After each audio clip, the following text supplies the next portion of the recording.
100.000 millones para enfriar el planeta. Hablamos sobre los retos para financiar la lucha contra el calentamiento con Valvanera Ulargui,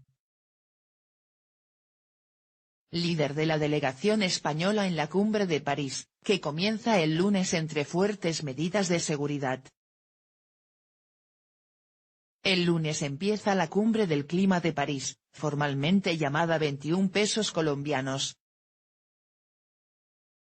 La cita más importante en la lucha contra el calentamiento global, sacudida por la reciente ola de atentados, se celebrará entre importantes medidas de seguridad. Para alcanzar un acuerdo, los más de 160 países participantes tendrán que llegar a un acuerdo global cuyo primer escollo es la financiación. ¿De qué bolsillos saldrán esos 100.000 millones de dólares anuales, 94.282 millones de euros, que se prometió dedicar a la lucha contra el cambio climático en la Cumbre de Copenhague de 2009?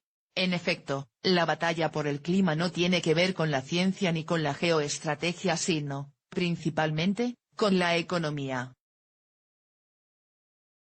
A priori, y como en anteriores cumbres, veremos una lucha entre los países más ricos, obligados a pagar, y los países menos ricos pero en auge, que hasta la fecha han intentado escaquearse.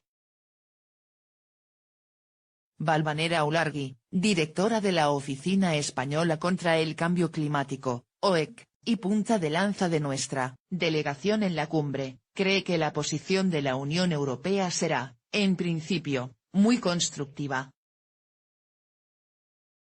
No solo pagan los ricos el objetivo de los 100.000 millones, conseguidos tanto con financiación pública como con nuevas fuentes que podamos incorporar en el proceso, es muy importante, porque solamente con fondos públicos no vamos a poder cubrir el reto que nos estamos planteando, dice Ulargui en una entrevista a El Español realizada en su despacho de la calle Alcalá. Los últimos informes de la Organización para la Cooperación y el Desarrollo Económico, OECD, emitidos en octubre, dicen que estos fondos para el cambio climático alcanzan actualmente los 62.000 millones. No es una mala cifra, porque aparte crece exponencialmente cada año, dice Ulargui. Creo que lo vamos a conseguir, y que los 100.000 millones están al alcance de los esfuerzos que los países desarrollados vamos a poner sobre la mesa, comenta.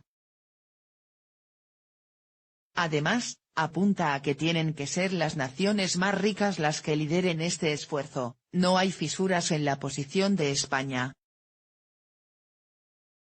Este liderazgo, sin embargo, no se traduce en que los países desarrollados, principalmente los de la Unión Europea, Reino Unido, Estados Unidos o Canadá, vayan a desembolsar esos 100.000 millones de dólares anuales.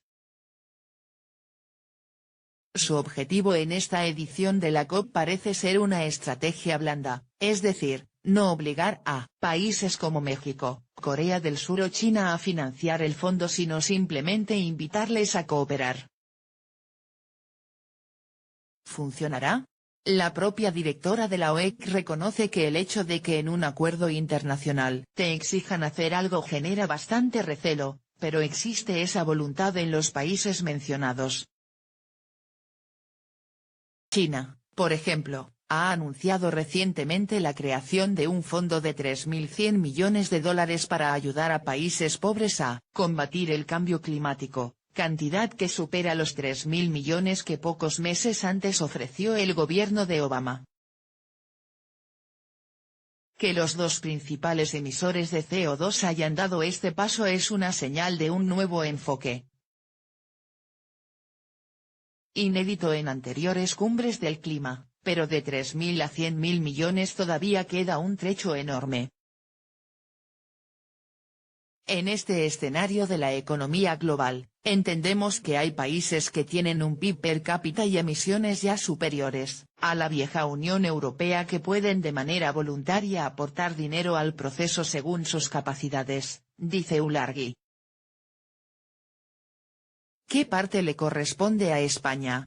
Otra de las inquietudes importantes que están sobre la mesa es cómo se va a repartir e informar sobre esa financiación.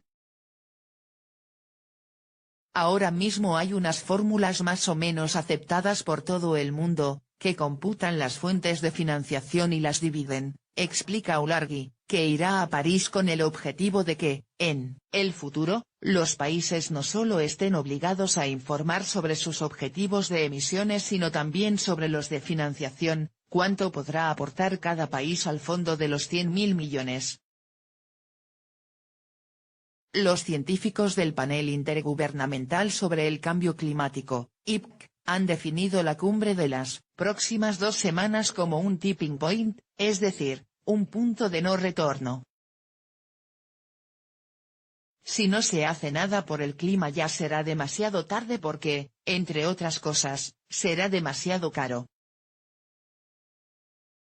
Evidentemente, está perfectamente demostrado con datos macro y microeconómicos que no actuar ahora va a ser mucho más costoso, está tan interiorizado en todos los gobiernos como la evidencia científica, concluye Olargui.